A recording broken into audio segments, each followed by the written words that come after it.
as they exited out of turn 3, and that looks very nasty indeed, and unsurprisingly, that is a red flag. Now this is after turn 3, and you see Grosjean, one car out there, and then Grosjean to the right-hand side. My God, it's torn the car in half. No wonder the fuel came out of it. Yeah. I said the fuel was in the middle of the car, and it's literally... Whoa! And he's just gone straight across Daniel Kvyat there, as you can see. That's extraordinary. Yeah. It's just the car... It's gone through the barrier, you see. The car's gone through the barrier, and that's then been sort of used as a wrench, as it were, to literally rip the car in half. Wow, there's Romain Grosjean. Unbelievable.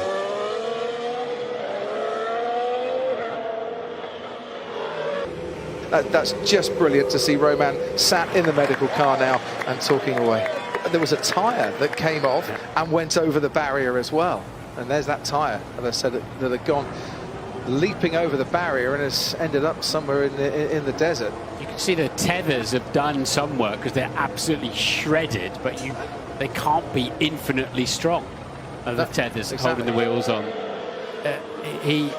Romain went with the front of the chassis underneath the barriers. Yeah. Extraordinary. Well, the halo saved his life.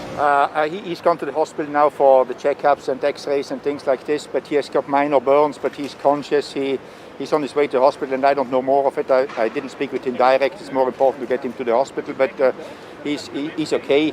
If there is anything else, they just will find out in the hospital. But when movement stops, open my eyes, and the first thing I did, undo the seatbelt, try to remove the wheel. It was gone. So at least one less concern, and then try to jump out. But the flames are already erupting all around you.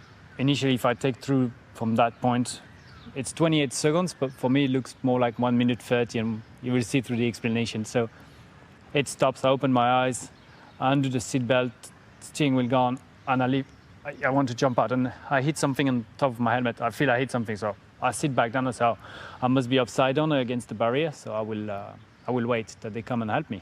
So I sit back down and I look on the right and I look on the left, and then I say, oh, it's all orange. That's strange. Few things. Is it sunset? No, it's not sunset. Is the light from the circuits? No. Also the tear-off starts to melt.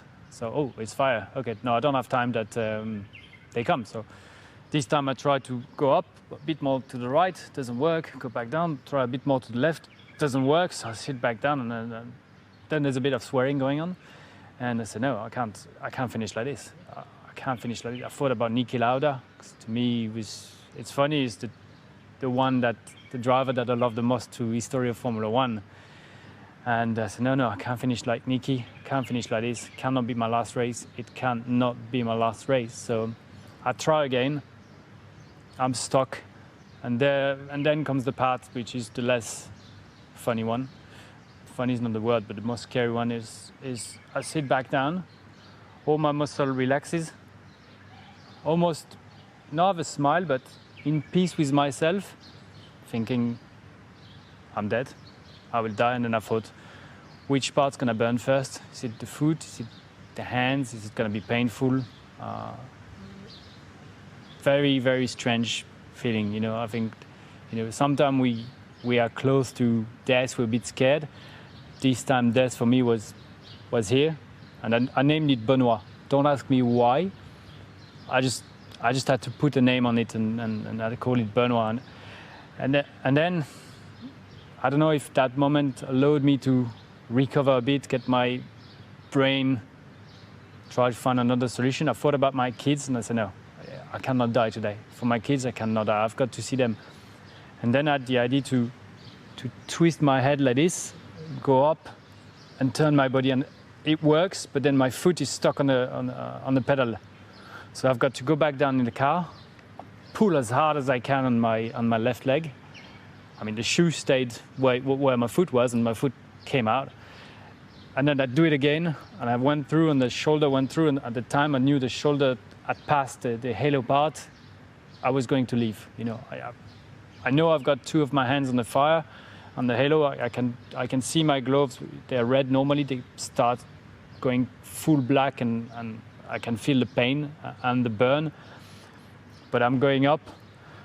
Then I jump on the barrier, and then I feel Ian that pulls on my overall, and that is an extraordinary feeling. When he pulls me, I'm like, there's someone with me. I'm alive, and I'm gonna. And then I feel like on my back they touch me, so I'm like, oh, am I on fire? You know, I'm on fire from the back. And then Jans talks to me and says, sit down. You know, very as you would with anyone that could have had a concussion or so on. And I gave him. I say, talk to me normally. So I guess from that point he knew I was okay. Yeah, coherent. And Jean Todt came in the medical center and he asked me my wife's number straight away. So I gave him the number and then he tried to call and it's on a voicemail. He tried to come with a voicemail. I'm like, no.